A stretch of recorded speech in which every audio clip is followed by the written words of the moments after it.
Hello મિત્રો, good morning. Sitaram, બાબા સીતારામ, જય શ્રી રામ. હું છું ભાવિકા કુબાવત. મારી ચેનલનું નામ છે બીએન કુબાવત. મારી ચેનલમાં નવા હોય તો લાઈક, શેર, સબસ્ક્રાઈબ જરૂર કરજો. તો દિવસની શરૂઆત આપણે રામ ભગવાનના દર્શનથી કરશું. પછી દિવસ દરમિયાન શું લેવાની છો આગળ તમને બતાવતી રહીશ. તો પહેલાં આપણે દર્શન કરી આવીએ.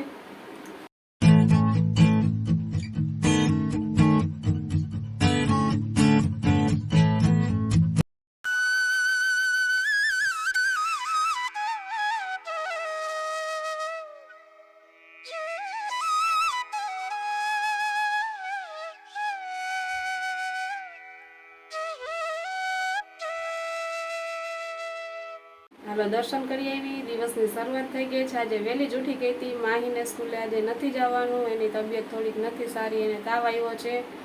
સવારે વહેલી ઉઠી ગઈ હતી પણ તાવ હતો ને પછી મેં સ્કૂલે એને નથી મોકલી. મેં લઈ લીધું છે દાડમ. એક દાડમ છે. હું જે પણ ફ્રૂટ લઉં ને જાજુ લઈ લઉં એટલે રોજ ને રોજ થોડું થોડું હાલ્યા કરે. ગમે તે વસ્તુ તમે સિઝનલ ફ્રૂટ ગમે લઈ લો, માત્રા ઓછી રાખીને થોડું થોડું ખાતા રાખવાનું, એટલે એ આપણા માટે બરોબર છે. ફ્રૂટ વધુ જ લેવાનું છે. હું તો ફ્રૂટ લવ જ છું. દાડમ છે, કોઈ એવી રીતના બધી વસ્તુ જે સિઝનલ ફ્રૂટ મળે. અત્યારે તરબૂચ નથી જડતા એટલે એ થોડુંક દુઃખ છે. નકર મને તરબૂચ બહુ જ ભાવે ને એ બહુ જ સારું છે ડાયટમાં, પણ અત્યારે ન મળે શું કરીએ. સિઝનલ વગરનું તરબૂચ મળે છે અમારા વિસ્તારમાં, પણ એ સારું ન હોય, કારણ કે અત્યારે સિઝન વગરનું લઈએ ને તો આપણા માટે સારું નથી. એટલે તો અત્યારે મેં જો એક દાડમ લઈ લીધું છે. સવારે વહેલી ઉઠી ગઈ હતી ત્યારે જ મેં ગરમ પાણી લઈ લીધું હતું થોડુંક, અને પછી નાહીને ફ્રેશ થઈ ગઈ, ભગવાનના દર્શન કરી. અને આજે જવાનું છે જેનિસની ડેન્ટલ હોસ્પિટલે, કારણ કે એને એપોઇન્ટમેન્ટ છે. તો આજે એનો વારો છે તો જવું છે. આગળ તમને બતાવતી રહીશ.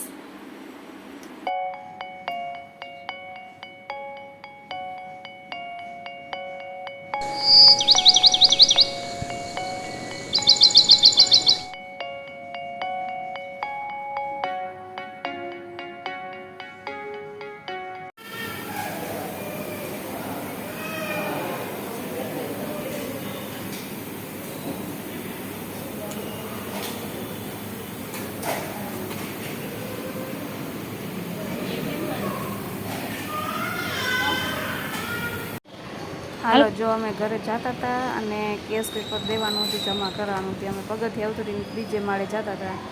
કબૂતર જોઈ ગયો, જેનિસ પણ રાજી થઈ ગયો. અને પછી અમે જવાના છે પાછા લિફ્ટમાં. માં બેઠા છે. હાલો જેનિસ.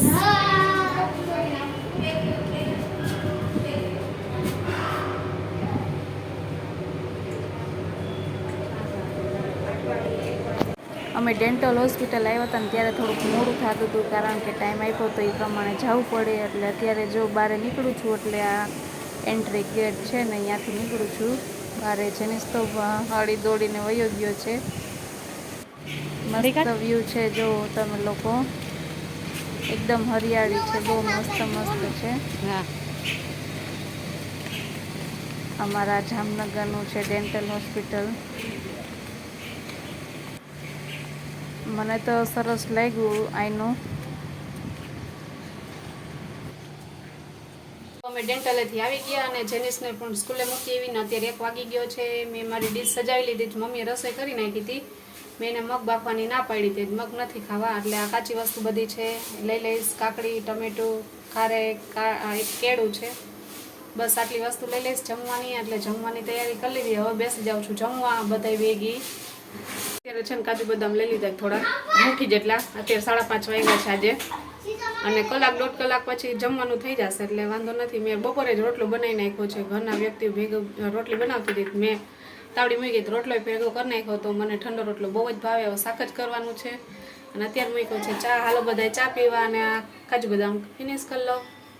હાલો, જો અત્યારે છે ને મોડું થઈ ગયું. જમવાનું મેં જમી લીધું છે. રોટલો પડ્યો તો બપોરનો, અને ગલકાનું શાક કરી નાખ્યું હતું. એટલે શાકને રોટલો ચરીને અને લઈ લીધો હતો અડધો, અને બધા માટે જમવાનું પણ બનાવી લીધું છે. એટલે એ લોકો જોવે છે તારક મહેતા, એટલે હું થોડુંક મારું કામ છે એ કરી લઉં, કારણ કે આ મોર પીછા છે એની મારે સાવણી બનાવવાની છે. ભગવાન માટે આપણે જો મોર પીછની છે ને સાવણી બનાવવાની હોય, અમે ગામડેથી જ લઈ આવીએ. અમે તૈયાર સાવણી નથી લેતા. મારા કાકાજી છે ને મોકલે છે અમને બાલાચડીથી, એટલે એ આ એકી હારે જ મોકલી દે. કેટલા બધા છે પીછા, 2 વાર તો સાવણી થઈ ગઈ છે, હજી 2 વાર થશે, એટલે ત્યાં પાછો કહેશું એટલે મોકલી દેશે. અને જમવામાં જે બતાવી નથી શકી, જમવામાં શું લીધું તમને કહી દીધું છે. શાકને રોટલો ચોરીને લઈ લેવાનું ગમે તે, પણ શાક હોય ઓછા તેલમાં લેવાનું છે. આગળ પણ તમને કીધું છે અને રોજ કહેતી જ રહીશ. અત્યારે સાવણી બનાવી નાખું પછી તમને બતાવું. જો થઈ ગઈ છે તૈયાર, મસ્ત મસ્ત. આપણે દોરાથી વીંટી દીધું છે એટલે એકદમ સરસ પરફેક્ટ થઈ ગયો. તમે આમાં કાગળ વીંટવું હોય તો કાગળ એ હાલે, હું તો કાંઈ નથી વીંટતી, હું આવી રીતના બનાવી નાખું છું. આપણે બજારમાં લેવા જઈએ તો આ ટાઈપની જોઈએ, બસ એક આમાં કાગળનો ફેર છે, કારણ કે આમાં કાગળ નથી અત્યારે અહીં વીંટો. આપણે જે જાડો દોરો આવે ને એનાથી જ મેં કરી નાખ્યો છે. કચરો પણ ઘણો થઈ ગયો છે અને હજી આટલા પીછા બાકી છે, એ રાખી દઈશ, પાછી આપણે કામ આવશે આગળ જતા. અને હવે તો આઠમે આવવાની છે એટલે હવે વાઘા સીવવા માટે કાપડ પણ લેવા જવું જોશે. પછી વાઘા સીવશું અમે. આઠમના દિવસે વાઘા બદલાવીએ એટલે હું ને એક બે પછી હજુ હવે કામે વરખશું. થોડું થોડું આપણે કરતા રાખીએ, કારણ કે રૂટીનનું બધું કામ ને વિડીયો ને બધું હોય, છોકરાઓને સંભાળવાનું હોય ને સાતમ આઠમની બધા તહેવારો પણ આવતા રહીએ, એટલે અત્યારથી જ લઈને પછી થોડા થોડા સીવવા રાખીએ. જેટલો ટાઈમ મળે એટલો, કલાક 2 કલાક જેવી રીતના. અને સાંજે બેસીને હું સીવતી જાઉં. જેની હે તમને હેડલિંગ કરતો જાય, અમારી બેની જોડી છે. હાલો, જો આ થઈ ગયું તૈયાર ને હવે બધાને જમવાનું દઈ દઉં. અને જો આ આપણે મોરના પીછા તો બચપનમાં બધા જોયા જ હશે, કારણ કે ગામડાઓમાં આપણે વેકેશન કરવા જઈએ. હું તો મારા મામાના ઘરે ગામડે વેકેશન કરવા જતી ને તો બધા એમ કે આના છે ને નખ બનતા, એટલે હું નખ બનાવતી જવાના. પાછળનો ભાગ હોય ને પીછાનો, અને કટ કરી અને ગોલાઈ આપીને કટિંગ થોડુંક કરીને એટલે મસ્ત મસ્ત ઘાટ હો કે એકદમ કડક નખ થઈ જાય છે. આપણે તૈયાર અત્યારે રેડીમેડ આવે જ છે, એવી રીતના બનાવવાનું હોય ત્યારે.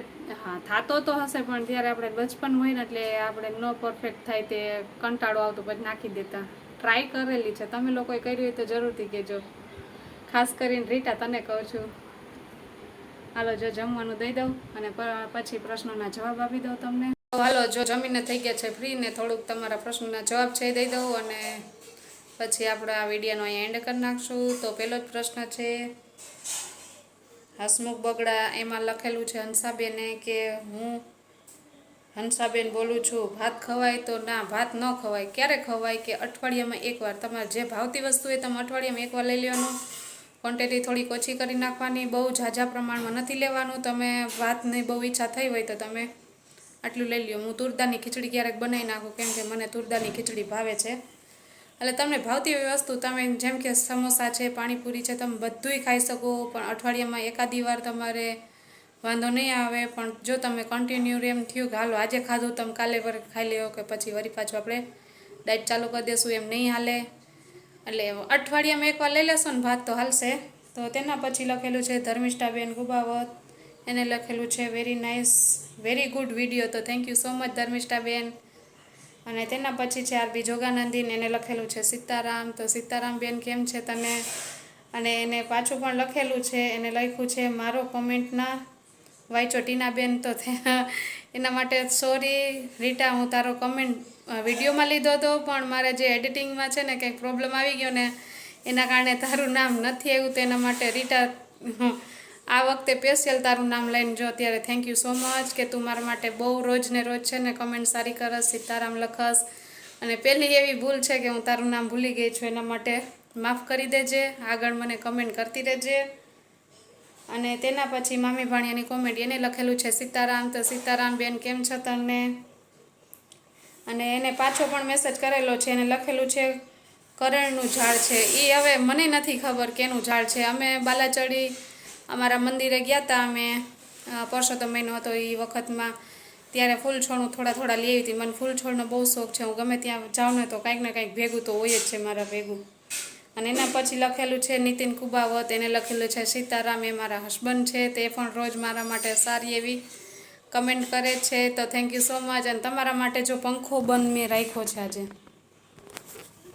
કારણ કે પંખો ચાલુ રાખું છું ને તો અવાજ ઓછો આવે છે, ને અવાજ ઓછો આવે ને તો તમને લોકોને મજા નથી આવતી. અને મારે હવે માઇક લેવાનો વિચાર છે કે માઇક લઈ નાખું એટલે તમને લોકોને પ્રોબ્લેમ ન પડે. અવાજમાં થોડોક ઓલું થાય છે, તો અવાજ માટે થઈને હવે આગળ લેશું, હવે જોઈશું હવે કેવું માઇક સારું છે એ પ્રમાણે. તો આજનો વિડીયો અહીંયા હું પૂરો કરું છું. એક નવા વિડીયો સાથે મળશું, તો તેના માટે તમારે આગળ વિડીયો જોવાના રહેશે. તો અત્યાર માટે આવજો. સીતારામ, બાપા સીતારામ, જય શ્રી રામ. હું છું ભાવિકા કુબાવત. મારી ચેનલનું નામ છે BN કુબાવત. મારી ચેનલમાં નવા હોય તો લાઇક, શેર, સબસ્ક્રાઈબ જરૂર કરજો. Bye bye, good night.